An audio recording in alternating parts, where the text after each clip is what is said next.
लोकसभा चुनाव 2024 में जहां बसपा सुप्रीमो मायावती ने अकेले चुनाव लड़ने का फैसला किया, तो दूसरी तरफ अखिलेश यादव का भी फैसले उनको अकेले ही करते नजर आ रही हैं। जी हां, अखिलेश यादव के पहले साथ छोड़ते नजर आए ओम प्रकाश राजभर, संजय निषाद जैसे बड़े नेता। फिर उसके बाद पहले ही 2019 के चुनाव में जब सपा बसपा गठबंधन में थी, तो मायावती ने चुनाव के बाद ही अपना गठबंधन का फैसला वापस ले लिया था। तो एक एक करके अखिलेश का कई दलों ने साथ छोड़ा। हाल ही में हमने जयंत चौधरी की भी खबरें सुनी। स्वामी प्रसाद मौर्य जो एक बड़े सीनियर नेता थे, उन्होंने भी पार्टी छोड़कर अपनी नई पार्टी बना ली।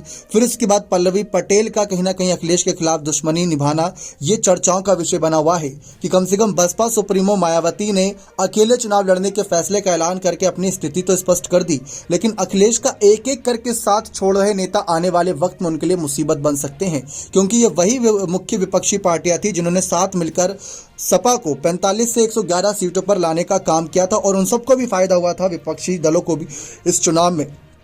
लेकिन अब अखिलेश यादव कैसे सामना करेंगे अपने पुराने साथियों का? एक तरफ बहुजन समाज पार्टी जो पिछली बार सपा के साथ मिलकर चुनाव लड़ी, वो बड़ी चुनौती बनेगी और कहीं ना कहीं दूसरा या तीसरा विकल्प भी बन सकती है जनता के लिए कई सीटों पर। और पहले विकल्प के लिए तो 37 सीटें ऐसी थी जहां पर वह 27 सीटों पर नंबर 2 और 10 सीटों पर नंबर 1 की पार्टी रही थी, तो बसपा सबसे बड़ी चुनौती है। फिर उसके बाद जयंत चौधरी की रालोद आती है जो कभी राष्ट्रीय पार्टी थी, अब क्षेत्रीय पार्टी के तौर पर ही है, लेकिन वह बड़ी चुनौती रहेगी।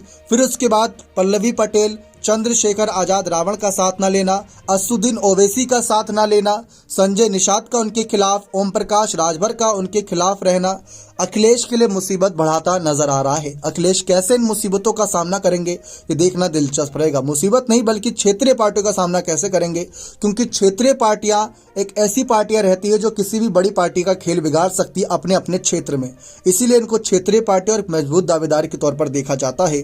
लेकिन बसपा और तमाम अन्य दल अब अखिलेश के खिलाफ हैं और अखिलेश भले ही कांग्रेस के साथ गठबंधन में हो, लेकिन ये वही कांग्रेस पार्टी है जिनको विधानसभा चुनाव में 2-2.5% वोट और पिछले कुछ चुनावों से 5-6% वोट बड़ी मुश्किल से मिलता नजर आ रहा है।